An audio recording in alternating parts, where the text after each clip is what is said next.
बच्चे वारिस होते हुए गुलाम है। इस बात को समझने के लिए 3 पॉइंट मैं आपके सामने रखूंगा और आखिर में हम सीखेंगे कि बच्चे वारिस होते हुए क्यों गुलाम हैं।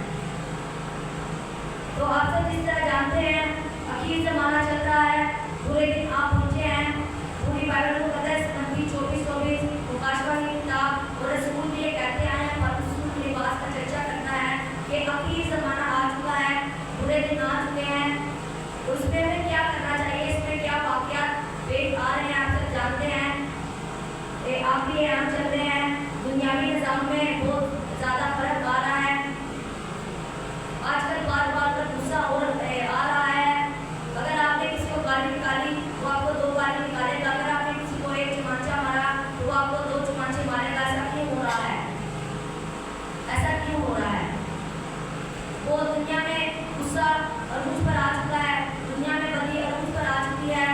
आप सब जानते हैं हैकली इंजाम खुदा मसीह ने कहा कि अखीर ज़माने की सबसे बड़ी निशानी है वो ये है कि हैकल का जो इंतज़ाम होगा, वो जो धर्म भरम हो चुका होगा, वो वापस से बहाल होगा। और आप सब इस बात से बखूबी वाकिफ हैं कि हैकल इंतज़ाम दोबारा से क्या हो रहा है? बहाल हो रहा है। जो हैकल में एक किस्म का इस्तेमाल होता था उसको कहते थे नीम शैकल, नीम मिस्कार। वो भी जब आप सब जानते हैं बाइबल मुकद्दस में वाक़या नोट है कि जब खुदा हैकल में दाखिल हो रहे थे तो उनको जो हैकल का जो गेट कीपर है हमें कहता है ये नीम मिस्कार किधर है, नीम मिस्कार लाओ। तो खुदा से कहते हैं, पादर से कहते हैं कि जहाँ फला मछली मिलेगी उसके मुँह से सिक्का निकाले। तो जो सिक्का था नीम मिस्कार था, वो भी सिक्का बन चुका है। आप सब जानते हैं जो कहानी का काम करने वाले हैं वो भी तैयार हो चुके हैं हैकल एग्जाम के लिए। और भी जो हैकल में तारदार साज बजाए जाते थे, 10 तारदार साज होते थे, 10 तारों वाले साज, वो भी बन चुके हैं। तो यानी हम एकदम पूरे एंड पर आ गए हैं, एकदम हम आखिरी स्टेज पर आकर खड़े हो गए हैं। इसके बाद यानी कह सकते हैं हम इसके बाद क्या है? आखिरत होगी। इसके बाद खुदा की दूसरी आमद होगी।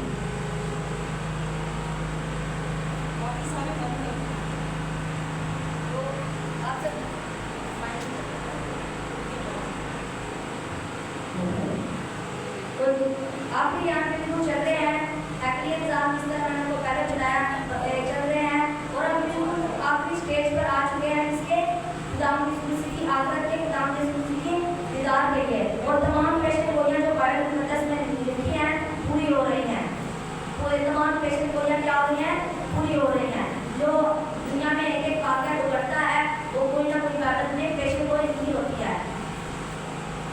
तो आइए हम अपने कलाम की तरफ बढ़ते हैं। जिस तरह मैंने आपको पहले बताया हम बिल्कुल आखिरी स्टेज पर आ चुके हैं और आज हम बच्चों के ऊपर ही मैसेज सीखेंगे इसके बारे में। हमारा अनुमान क्या था? बच्चे वारिस होते हुए गुलाम हैं। तो जिस तरह आप जानते हैं ग्लोबल चिल्ड्रन डे मनाया जा रहा है, पूरी दुनिया में बच्चों का दिन मनाया जा रहा है। तो हम 3 बातें इसके ऊपर सीखेंगे। बच्चों की ज़िंदगी की राह क्या है? और में सब निकालें इंसान 22 बाप पीछे है जरा इससे निकाला पसंद है इंसान 22 बाप पीछे है।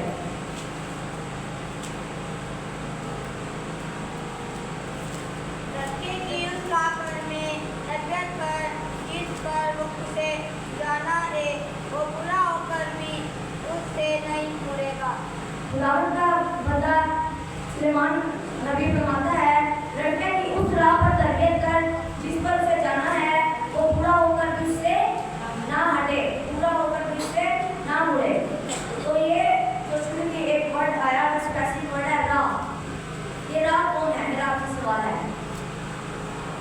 इस राह के बारे में सुलेमान नबी फरमा रहा है, ये राह कौन है? ये खुदावंद यीशु मसीह है। क्योंकि अगर हम देखें आगे चल के देखें खुदावंद यीशु मसीह कहते हैं राह पर जिंदगी कौन है? राह पर जिंदगी मैं हूँ। और रबियों की स्टडी देखें, रबी लोग बताते हैं कि हैकल के 3 हिस्से होते थे। आप सब जानते हैं एक उसके 3 हिस्सों के 3 दरवाजे होते थे। पहले दरवाजे का नाम राह होता था, और दूसरे दरवाजे का नाम मंग होता था, और जो तीसरा दरवाजा था उसका नाम जिंदगी होता था। और इसलिए खुदावंद यीशु मसीह ने उनको अपने आप को